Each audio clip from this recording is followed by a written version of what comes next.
ನಮ್ಮ ವೈಫಿಗೆ ವಿಸ್ತಾರ ಹಾಸ್ಪಿಟ್ಲಿಗೆ ನಮಗೆ ಯಾರೋ ರೆಕಮೆಂಡ್ ಮಾಡಿ 15 ದಿನದ ಹಿಂದೆ ನಮ್ಮ ಮಗನಿಗೆ ಸ್ವಲ್ಪ ಬೈಕಲ್ಲಿ ಬಿದ್ದು ಟಚ್ ಆಗಿ ತುಂಬ ಮುಖ ಎಲ್ಲ ಡ್ಯಾಮೇಜ್ ಆಗಿತ್ತು.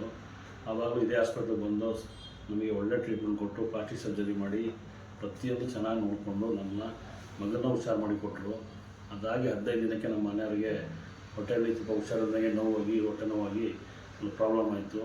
ಆಮೇಲೆ ಅವ್ರಿಗೂ ಇಲ್ಲೇ ಕರ್ಕೊಂಡ್ಬಂದು ವಿಸ್ತಾರ ಹಾಸ್ಪಿಟ್ಲಲ್ಲಿ ನಮಗೆ ಡಾಕ್ಟ್ರಿಂದ ಹಿಡಿದು ಪ್ರತಿಯೊಬ್ಬರು ಟೀಮ್ ವರ್ಕ್ ಎಲ್ಲ ತುಂಬ ಚೆನ್ನಾಗಿದೆ. ಮತ್ತು ಇಲ್ಲಿ ಏನು ICU ಹಿಡಿದು ಪ್ರತಿಯೊಂದು ಸ್ಪೆಷಾಲಿಟಿ ತುಂಬ ಚೆನ್ನಾಗಿದೆ. ಅತಿ ಕಡಿಮೆ ಬೆಲೆಗೆ ICU ಆಗಲಿ ಹೊರಗಡೆ ಆಗಲಿ ಪ್ರತಿಯೊಂದು ಟ್ರೀಟ್ಮೆಂಟಿಂದ ಹಿಡಿದು ಪ್ರತಿಯೊಂದು ತುಂಬ ಅತಿ ಕಡಿಮೆ ಬೆಲೆಗೆ ಮಾಡಿಕೊಡ್ತಾ ಇದ್ದಾರೆ. ಬಡವ್ರಿಗಂತೂ ಇದು ಭಾರಿ ಒಳ್ಳೆ ಹಾಸ್ಪಿಟ್ಲು ಅಂತ ಅನ್ನಿಸ್ತಾ ಉಂಟು ನಮಗೆ. ಸಾಮಾನ್ಯ ವರ್ಗದವರು ಬಡವರು ಯಾರೇ ಬಂದರೂ ಇಲ್ಲಿ ತೊಂದರೆ ಇಲ್ಲದೆ ಅವರಿಗೆ ಆರೋಗ್ಯ ಚೆನ್ನಾಗಿ ಮಾಡಿ ಕಳಿಸ್ತಾ ಇದ್ದಾರೆ. ವಿಸ್ತಾರ ಹಾಸ್ಪಿಟ್ಲು ಇವತ್ತು ಮೈಸೂರಲ್ಲಿ ನಂಬರ್ 1 ಆಗೋದ್ರಲ್ಲಿ ಸಂದೇಹನೇ ಇಲ್ಲ.